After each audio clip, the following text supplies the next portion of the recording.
उठता है कि इसका मुकाबला अपन कैसे करेंगे। जिनको करना है वो कर रहे हैं, इसका मुकाबला तो अपन लोगों को करना है। ये मुकाबला कैसे करेंगे? वो या नफरत फैलाने के लिए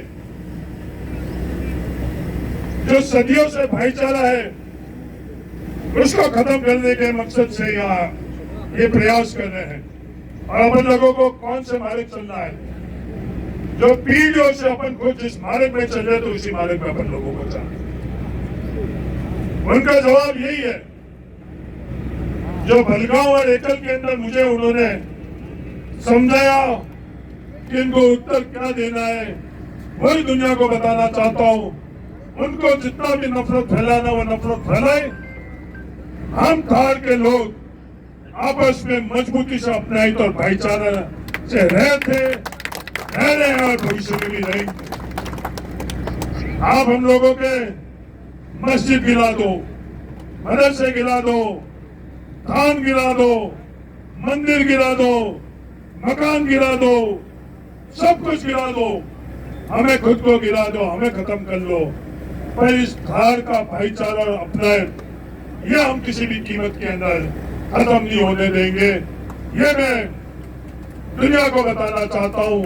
अरे मुझे सिखाया किसने? ये मुझे भलगांव और एकल में उन लोगों ने सिखाया, उन लोगों ने समझाया जो मेरी समझ थी वो उनको मजबूत की।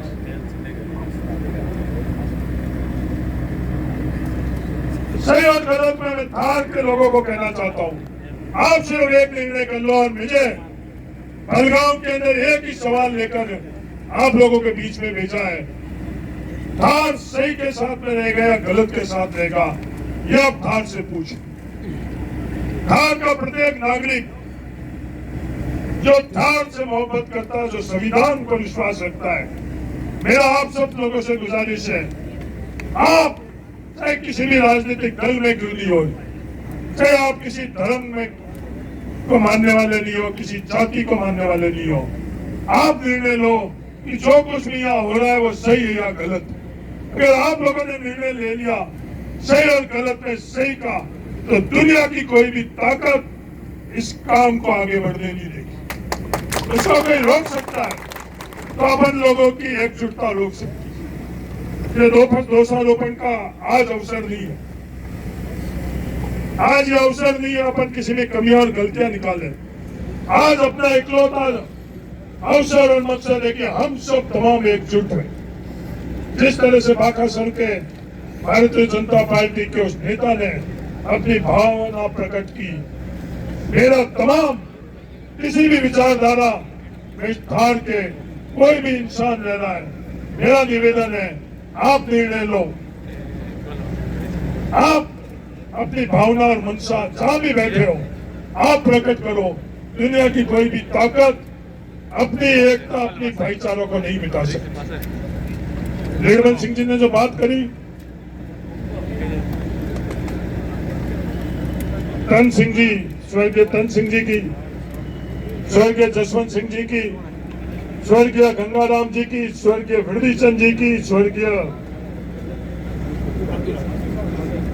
अब्दुल हादी जी की, स्वर्गीय मदन गौर जी की, जो ये परंपरा है, राजनीतिक तौर पर आमने सामने चुनाव लड़े, अलग अलग राजनीतिक विचारधारा से रहे, अलग अलग धर्म और जाति से रहे, पर इस धार पर जब कभी भी प्रहार करने की किसी ने कोशिश करी तो एकजुट होकर इस धार को उन्होंने बचाया।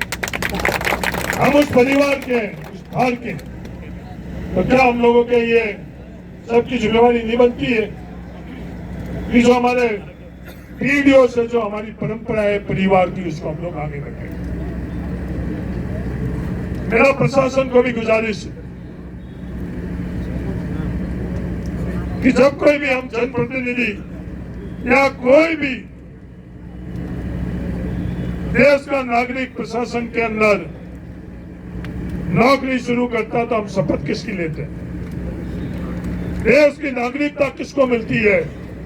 जो संविधान पर विश्वास करता है। इकलौता जो अभी कह रहे हैं ना का भारत माता की जय, ये भारत माता क्या है? ये भारत माता हमारा संविधान है। क्या संविधान इसकी इजाजत दे रहा है? जो यहाँ हो रहा है, नहीं, संविधान इसकी इजाजत नहीं दे रहा है। संविधान के अंतर्गत अगर गलत है तो सब गलत है, अगर नजरअंदाज करना है तो सबको नजरअंदाज करना। मैं महादेव जी का उपासक हूं, शिव जी का, मेरी आस्था जुड़ी हुई है। अगर उनके बारे में कोई भी कुछ गलत भावना या शब्द भी प्रकट करते हैं, उनके स्थान के ऊपर कुछ भी करते हैं, तो मुझे तकलीफ और दर्द होती है। मैं तनोट माता जी में आस्था रखता हूं। मैं फौजियों को क्यों नमन करता हूं कि मेरे आस्था का केंद्र में तनोट माता के अंदर अगर योगदान किसी ने किया तो हमारे धार के लोगों से के बराबर भी उन फौजियों ने किया। मैं माता के दर्शन करना चाहता हूं तो वहां पूजा करने वाला कौन? वो हमारे फौजी परिवार का ब्राह्मण व तनोट माता के अंदर हम लोगों की पूजा करवाता है। ये थार मेरी आस्था खेमे बाबा के मंदिर में, तनोट में क्या कभी हमने देखा है कि कौन हिंदू है, कौन मुसलमान है, कौन किस जाति का? किसी ने नहीं देखा। मेरे लिए दुनिया में सबसे नजदीक कौन है? मेरे दादाजी ने कहा, बेटा परिवार बाद में है, जो मेरे पड़ोस में जो सिंधी मुसलमान रहते हैं वो तुम्हारे सबसे नजदीक है। दोहरे के नीचे मेघवाल रहते हैं वो सबसे नजदीक है, और पड़ोस में सारण परिवार रहता है वो सबसे नजदीक है। उनसे नजदीक दुनिया के अंदर कोई भी नहीं है। तो तुम्हारा खुद का परिवार है जो कोड़ू में है और गिड़ा बाकासन में, वो दूर है, और पड़ोसी पास में ये था। यानी मेरा एक परिवार नहीं, मेरी एक जाति नहीं, हर जाति और हर धर्म का स्थान के हर परिवार के